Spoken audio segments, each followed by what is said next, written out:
ನಮಸ್ಕಾರ. ವೇದಿಕ್ ಹಾರ್ಮೋನಿಗೆ ಎಲ್ಲರಿಗೂ ಸ್ವಾಗತ. ಇವತ್ತು ಮನಿ ಅಫರ್ಮೇಷನ್ ಹೇಗೆ ಮಾಡೋದು ಅಂತ ನೋಡೋಣ.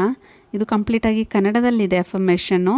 ಇದೊಂದು ಮ್ಯಾನಿಫೆಸ್ಟೇಷನ್ ಟೆಕ್ನಿಕ್. ನಾನು ಎಷ್ಟೊಂದು ವೀಡಿಯೋದಲ್ಲಿ ನಿಮಗೆ ಮ್ಯಾನಿಫೆಸ್ಟೇಷನ್ ಹೇಗೆ ಮಾಡೋದು ಅಂತ ತಿಳಿಸ್ಕೊಟ್ಟಿದ್ದೀನಿ ಆಲ್ರೆಡಿ. ಹಾಗೂ ಮ್ಯಾನಿಫೆಸ್ಟೇಷನ್ ಮಾಡೋದ್ರಿಂದ ನಿಮಗೆ ಯಾವ ರೀತಿ ಬೆನಿಫಿಟ್ ಕೂಡ ಸಿಗುತ್ತೆ ಅಂತ ತಿಳಿಸ್ಕೊಟ್ಟಿದ್ದೀನಿ. ಇನ್ನೊಂದು ಸರಿ ಹೇಳೋದಾದರೆ, ಮ್ಯಾನಿಫೆಸ್ಟೇಷನ್ ನೀವು ಮಾಡೋದ್ರಿಂದ ನಿಮ್ಮ ಮೈಂಡು ಪಾಸಿಟಿವ್ ಆಗಿ ಯೋಚನೆ ಮಾಡೋಕ್ಕೆ ತಯಾರಿ ಆಗುತ್ತೆ. ಹಾಗಾಗಿ ಪ್ರತಿಯೊಂದೂ ನೀವು ಮುಂದೆ ನೋಡುವಂಥ ಪ್ರತಿಯೊಂದು ಕೂಡ ನಿಮಗೆ ಪಾಸಿಟಿವ್ ಆಗಿ ಕಾಣುತ್ತೆ. ಹಾಗೆ ನೀವು ಯೋಚನೆ ಮಾಡುವಂಥ ರೀತಿ ಇಲ್ಲ, ನೀವು ಕಣ್ಮುಚ್ಕೊಂಡಾಗ ನೀವು ಕಾಣುವಂಥದ್ದೆಲ್ಲನೂ ಪಾಸಿಟಿವ್ ಆಗಿ ಇರಬೇಕಾಗುತ್ತೆ. ಆ ರೀತಿ ಮಾಡೋದ್ರಿಂದ ನೀವು ಅದನ್ನು ಅಟ್ರ್ಯಾಕ್ಟ್ ಮಾಡ್ಕೊತೀರಾ. ಅದು ದುಡ್ಡಿನ ವಿಷಯ ಆಗಿರ್ಬೋದು, ಇಲ್ಲ ನೀವೊಂದು ವಸ್ತು ತಗೊಳ್ಳೋವಂಥ ರೀತಿ ಆಗಿರ್ಬೋದು, ಇಲ್ಲ ಎಜುಕೇಷನ್ ರಿಲೇಟೆಡ್ ಆಗಿರ್ಬೋದು. ಯಾವುದೇ ಒಂದು ರೀತಿಯಲ್ಲಿ ನಿಮಗೆ ಯಾವುದಾದ್ರೂ ಒಂದು ಪಡಿಬೇಕು ಅನ್ನೋ ಒಂದು ಆಸೆ ಇದ್ದಾಗ ನೀವು ಅದನ್ನು ಮ್ಯಾನಿಫೆಸ್ಟ್ ಮಾಡ್ಕೊತೀರಾ. ಅಂದರೆ ನೀವು ಆಲ್ರೆಡಿ ನಡೆದಿದೆ ಅನ್ನೋಂಥ ರೀತಿಯಲ್ಲಿ ಯೋಚನೆ ಮಾಡೋದಾಗಲಿ, ನೀವು ಪಾಸಿಟಿವ್ ಆಗಿ ಮಾತಾಡೋದಾಗಲಿ, ಇಲ್ಲ ಕಣ್ಣು ಮುಚ್ಕೊಂಡು ನೀವು ಅದನ್ನು ವಿಜುವಲೈಸ್ ಮಾಡೋದು, ಅಂದರೆ ಕಣ್ಣಲ್ಲಿ ನೀವು ಕಾಣಬೇಕಾಗತ್ತೆ ಆಲ್ರೆಡಿ ಇದು ನಡೆದಿದೆ ಅಂತ.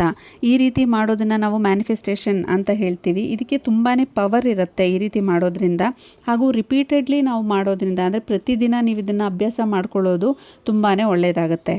ಇನ್ನು ನಾನು ಮೊದಲನೇದಾಗಿ ಹೇಳ್ದಂಗೆ ಮನಿ ಅಫರ್ಮೇಷನ್ ಇವತ್ತು ನೋಡ್ತಿರೋದು ಯಾವ ರೀತಿ ದುಡ್ಡನ್ನು ನಾವು ಅಟ್ರ್ಯಾಕ್ಟ್ ಮಾಡ್ಕೋಬೋದು ಈ ಒಂದು ಟೆಕ್ನಿಕ್ಕಿಂದ ಅಂತ ನೋಡೋದಾದರೆ, ಎಲ್ಲ ವರ್ಡ್ಗಳು ಆ್ಯಕ್ಚುಲಿ ಬಂದ್ಬಿಟ್ಟು ಇದು ಇಂಗ್ಲೀಷಲ್ಲಿರುತ್ತೆ. ಆದರೆ ನಾನು ನಿಮಗೆ ಕನ್ನಡದಲ್ಲಿ ಕೂಡ ತಿಳಿಸ್ಕೊಡ್ತೀನಿ. ಇಂಗ್ಲೀಷಲ್ಲಿರುವಂಥ ವರ್ಡ್ ಯಾವ ರೀತಿ ಇರುತ್ತೆ ಹಾಗೂ ನೀವು ಕನ್ನಡದಲ್ಲಿ ಯಾವ ರೀತಿ ಹೇಳಬೇಕು ಅಂತ ನಾನು ಹೇಳ್ತೀನಿ. ಮೊದಲನೇದಾಗಿ ವರ್ಡ್ಸ್ ಯಾವ್ಯಾವ ರೀತಿ ಯಾವುದಕ್ಕೆ ಯಾವ ಅಫರ್ಮೇಷನ್ ನೀವು ಯೂಸ್ ಮಾಡಬೇಕಾಗುತ್ತೆ ಅಂತ ನೋಡೋಣ. ಮೊದಲನೇದಾಗಿ ಹಣಕಾಸಿನ ಸಮಸ್ಯೆ ನಿಮಗೆ ಏನಾದರೂ ಇದ್ದರೆ ನೀವು ಯಾವ ರೀತಿ ಅಫರ್ಮೇಷನ್ಸ್ ಹೇಳಬೇಕಾಗುತ್ತೆ, ಯಾವ ರೀತಿ ಸೆಂಟೆನ್ಸ್ ನೀವು ಹೇಳಬೇಕು ಅಂತ ನೋಡೋದಾದರೆ, ಮೊದಲನೇದಾಗಿ ಇಂಗ್ಲೀಷಲ್ಲಿ ಹೇಳ್ತೀನಿ. ಅದು ಐ ಅಟ್ರ್ಯಾಕ್ಟ್ ಮನಿ ಈಸಿಲಿ ಅಂತ ಒಂದು ವರ್ಡ್ ಇದೆ. ಅದನ್ನು ನೀವು ಕನ್ನಡದಲ್ಲಿ ಹೇಳೋದಾದರೆ, ನಾನು ಹಣವನ್ನು ಸುಲಭವಾಗಿ ಆಕರ್ಷಿಸುತ್ತೇನೆ.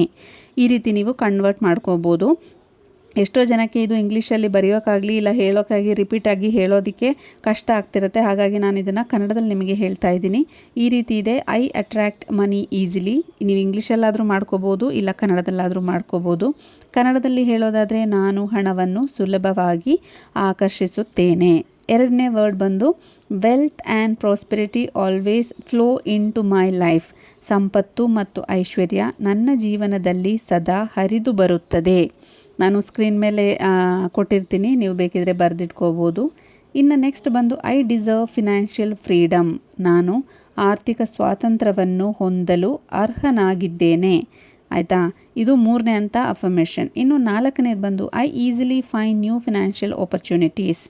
ನಾನು ಹೊಸ ಹಣಕಾಸು ಅವಕಾಶಗಳನ್ನು ಸುಲಭವಾಗಿ ಕಂಡುಕೊಳ್ಳುತ್ತೇನೆ. ಈ ರೀತಿ ಇದೆ. ಇದು ಇಂಗ್ಲೀಷಲ್ಲಿ ಮತ್ತು ಕನ್ನಡದಲ್ಲಿ ಎರಡನ್ನೂ ನಾನು ಹೇಳಿದ್ದೀನಿ. ಇದು ನಿಮಗೆ ದುಡ್ಡಿನ ಅವಶ್ಯಕತೆ ಬಂದಾಗ ನೀವು ಯಾವ ರೀತಿ ಅಫರ್ಮೇಷನ್ಸ್ ಯೂಸ್ ಮಾಡ್ಕೋಬೋದು ಅನ್ನೋದನ್ನು ನಾನು ಹೇಳಿದ್ದೀನಿ. ಎರಡನೇದು ಬಂದು ನಿಮಗೆ ವಹಿವಾಟು ಮತ್ತು ಉದ್ಯಮ ಯಶಸ್ವಿಗಾಗಿ, ಅಂದರೆ ನಿಮ್ಮ ಬಿಸ್ನೆಸ್ ಏನಾದರೂ ಮಾಡ್ತಿದ್ರೆ ನಿಮ್ಗೆ ಅದಕ್ಕೆ ಕೂಡ, ಇಲ್ಲ ನಿಮ್ಮ ವರ್ಕ್ ಮಾಡೋವಂಥ ಹೈಯರ್ ಪೊಸಿಷನ್ಗೆ ಹೋಗೋದಕ್ಕಾಗಲಿ, ಇಲ್ಲ ನಿಮಗಿನ್ನು ಅದರಲ್ಲಿ ದುಡ್ಡಿನ ಬೆಳವಣಿಗೆ ಜಾಸ್ತಿ ಆಗಲಿ ಅನ್ನೋದಕ್ಕೋಸ್ಕರ ನೀವು ಮಾಡೋದಾದರೆ ನೀವು ಮಾಡಬೇಕಾಗಿರುವಂಥ ಅಫರ್ಮೇಷನ್ಸ್ ಈ ರೀತಿ ಇದೆ.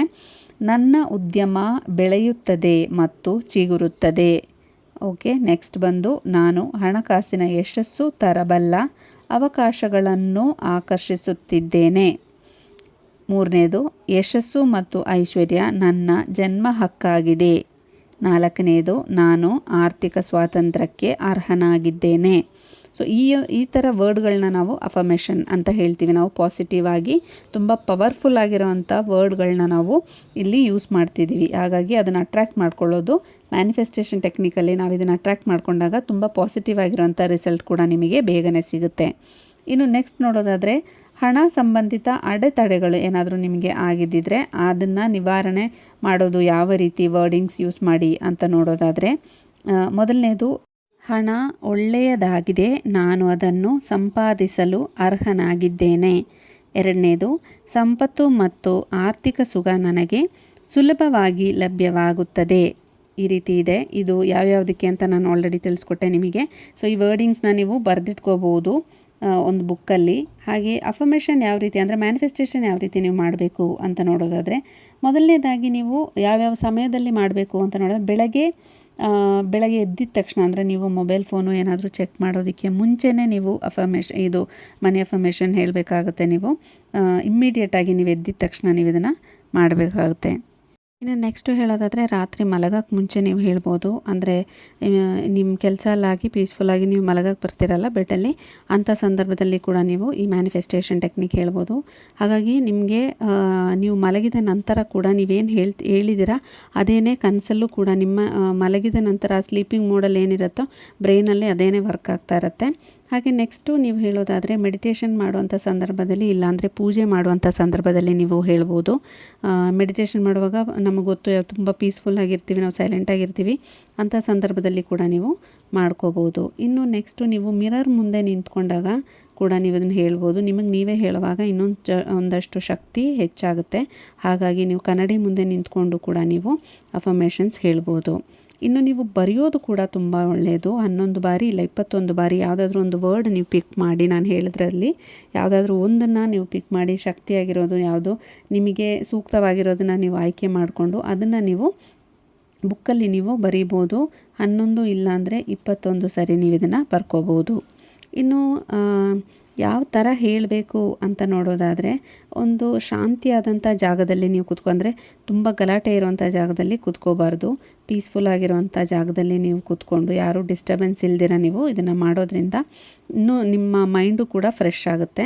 ಹಾಗಾಗಿ ಆ ರೀತಿ ಮಾಡ್ಕೋಬೋದು. ಕಣ್ಣು ಮುಚ್ಕೊಂಡು ಬ್ರೀತ್ ಡೀಪಾಗಿ ತೊಗೊಂಡು, ಅಂದರೆ ಡೀಪ್ ಬ್ರೀತ್ ತೊಗೊಂಡು ನಂತರ ನಿಮ್ಮ ಬಾಡಿ ಹಾಗೂ ನಿಮ್ಮ ಮೈಂಡನ್ನು ನೀವು ಡೈವರ್ಟ್ ಮಾಡ್ಕೋಬೇಕಾಗುತ್ತೆ. ಫಸ್ಟು ನೀವು ಏನು ಕೆಲಸ ಮಾಡೋಕ್ಕೆ ಹೋಗ್ತಿದ್ದೀರಾ ಅನ್ನೋದನ್ನು ನೀವು ನಿಮ್ಮ ಮೈಂಡಿಗೆ ಫಸ್ಟು ತಿಳಿಸ್ಬಿಟ್ಟು ನಂತರ ನೀವು ಇದನ್ನು ಅಫರ್ಮೇಷನ್ನ ನೀವು ಹೇಳ್ಬೋದು.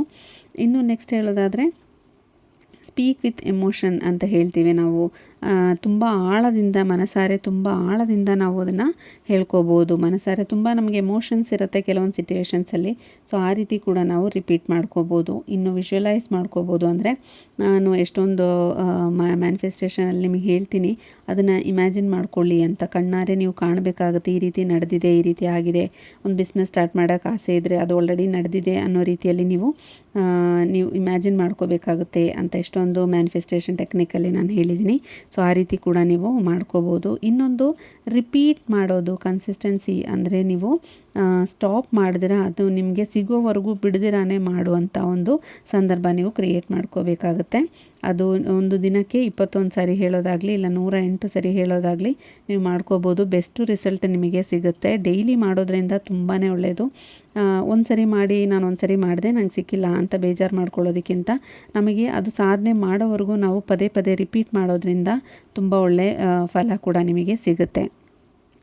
ಹಾಗೆ ಒಂದು ಗ್ರೀನ್ ಕಲರ್ ಕ್ಯಾಂಡಲನ್ನು ನೀವು ಹಚ್ಚಿಟ್ಟು ಅದ್ರ ಮುಂದೆ ಕುತ್ಕೊಂಡು ಹೇಳೋದು ಕೂಡ ತುಂಬಾ ಒಳ್ಳೆಯದು.